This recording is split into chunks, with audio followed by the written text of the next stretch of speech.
Let's do a deep dive on one of the most popular lures of all time, the jigging Rap. It's an absolute staple in my box, and I really can't imagine fishing on the winter ice scape without it. It's super versatile. I use it for crappies, I use it for walleyes, and in this instance, I want to show you the ins and the outs. I want to show you all of the colors, the styles, the way I fish it, and most importantly, I want to leave you with a couple cadences to try and for you to really better yourself when it comes to fishing jigging Raps. I guess the first thing to start out with is I fish a number 5 jigging Rap in the winter 90% of the time when it comes to walleyes. I go down to the 3 when I'm fishing crappies quite often. I think it differs quite a bit from summer use, and recently jigging Raps have gotten ultra popular for summer use, but most often those guys are using number 7s and number 9s, and that's a much bigger jigging Rap. I have a ton more success in the winter by going down to that number 5 size. A lot of popular colors in UV. That green Fire Tiger UV is a real popular one. I love that one. The pink Tiger UV. And then obviously in sunny conditions, I'm using a lot of the metallic colors, the blue chromes, the gold chromes. All of those are fabulous, fabulous options for you. Another thing I want to point out is that I've got a minnow head tipped on my treble. In the summertime, I really wouldn't dream of tipping it with a minnow head, but in the winter, almost always I'm tipping it. When you run it naked with no bait, it definitely has more action, and you can early season get more fish to commit that way. But for the majority of the season, I'm running it with the minnow head, and I accept the fact that I lose a little bit of action, but I gain a whole lot more enticement, as so often those fish come up from below, grab that minnow head, and you set the hook and catch them with just the treble. But one thing that I see a lot, and is maybe the number one thing I would change to your jigging stroke and your cadence when you're fishing a jigging Rap, is to slow down and not be as aggressive as you are in the summer.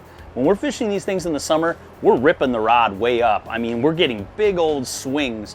When you do that in ice, you may attract fish to the very edge of your cone angle, but more often than not, it's way too aggressive for their slower metabolism. You might get away with it early on in the season, but make sure not to overwork your jigging Rap. I would definitely say as a number 1 tip. But again, I want to leave you guys with a couple different cadences and tricks, and I'm going to show you on an underwater camera what that looks like, and I'm going to show on my rod tip what it looks like. You're going to be really surprised how little I'm moving my rod tip to get the action I am, and it's going to really train you in to have more of a still rod when you're fishing with these things. So I'd say the first cadence that I'm going to talk to you about is the searching cadence. It's the one where I have nothing on the screen. I'm trying to call in fish from afar. It works great in clear water situations because this thing is such a lively lure that darts all over the place. So to do that, I am making bigger rips than normal, and I am really dancing that thing around. And as you can see, it really is traveling quite a bit. And if you get more rhythmic with it, you can really start to dance it around in a circle. You can get it to dart up and down, and really this is the search cadence that I use when I'm trying to get things going. But I'll always remember something Jason Durham told me, I think circa 2019. He said, you'd react funny if a hamburger all of a sudden jumped to the ceiling too. And I liken that to this because if you get too aggressive with it, again, it's just not natural. Bait fish don't do that. So try and go ahead and settle down even your search jigging stroke a little bit. You want to attract fish, but you don't want to scare them.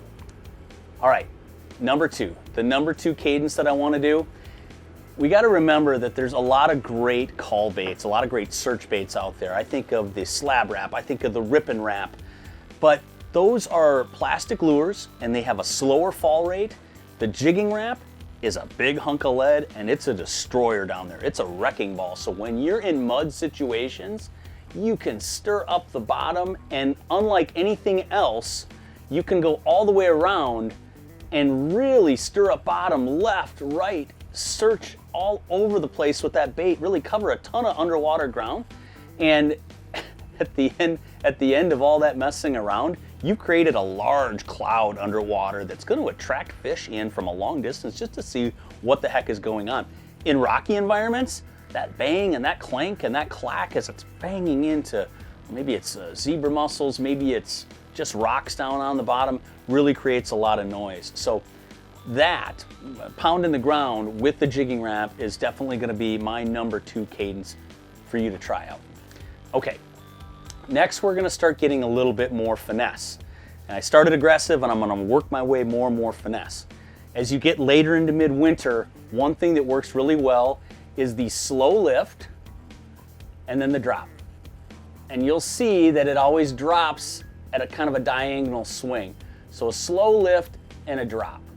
Slow lift and a drop. And quite often walleyes will sit off to the edge of that thing, and on the slow lift, they'll pursue it all the way to the top. And when I think that a walleye on my graph is all tuned up and it's ready to go, I just keep lifting. Just slowly keep lifting. And a lot of times they'll chase me up, overtake the bait, and absolutely crack it. So that's the third cadence, the slow lift and the drop. All right, the next one, I call it the tail drop. So this is the number 4 cadence. And it's a little bit difficult to show off, but really what I'm trying to do, you can see it, it's similar to the slow lift and drop, but all I'm trying to do is I'm trying to get that tail to wag and for it to scoot a little bit. It's a little more condensed version compared to the slow lift and drop. Sometimes fish, when they're right up against that bait, really like that small little tail wag there. But when you're talking about the ultimate in getting fish to bite, the most finesse, finicky fish that are out there, that are coming up to this jigging Rap, super interested, but just won't quite eat it, you really need to play the rocking horse motion with it. And that one is the hardest to master. Do yourself a favor, grab an underwater camera and spend some time with your jigging Rap rod of choice.